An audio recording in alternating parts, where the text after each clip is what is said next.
This is the second video on our Texas Board of Nursing rules and regs guiding practice. And we're going to talk about nursing standards of practice.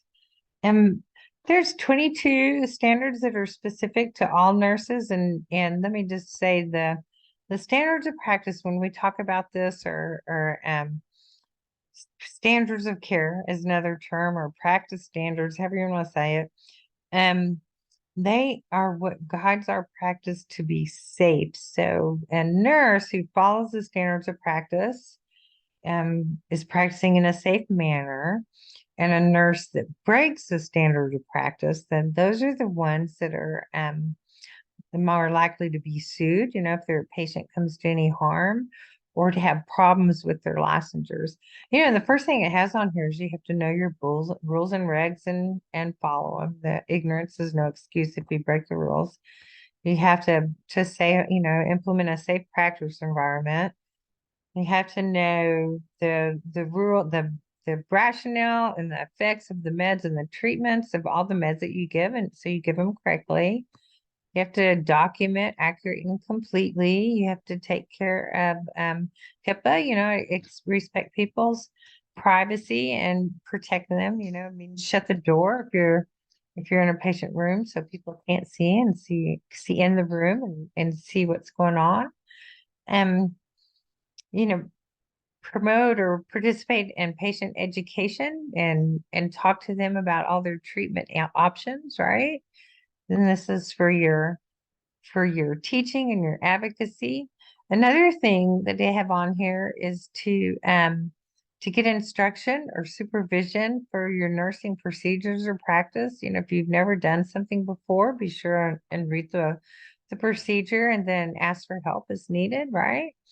And the next one is make a reasonable effort to obtain orientation or training to new equipment and technology before using it.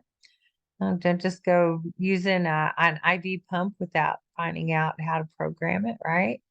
You have to notify your supervisor when leaving. This is where that patient abandonment comes in. To adhere to professional boundaries. Um, you have to follow mandatory reporting requirements. If you know a nurse that you work with is breaking one of those standards of practice, then you are obligated to report. You have to have nursing care without discrimination. You have to be able to initiate interventions to stabilize a patient and prevent complications. You don't want to be one of those individuals who are liable for failure to rescue. You need to clarify your orders or treatments as indicated. We've talked about that a lot already. You implement infection control measures. Think about it this way. You have a patient that comes in to the to the unit that's got a history or a positive COVID test, and you know that they're going to have COVID. Even if you don't have that order yet, just go ahead and put them on isolation. Don't wait, right? Protect your patients from infection. And you to work with your healthcare team, right? Make referrals to promote that continuity of care.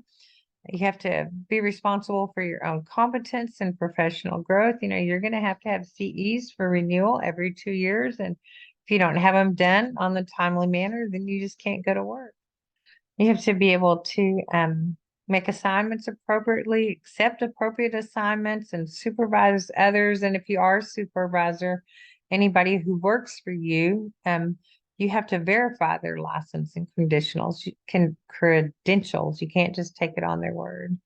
And the last two ones on his list are specific to RN that has to do with the nursing process, and that's that systematic approach to nursing care, and then delegating to UAPs within the rules of the Texas Occupational Code 224 and 225, and we've already talked about it delegating. So y'all have a good idea about that already. And that is the end of this video.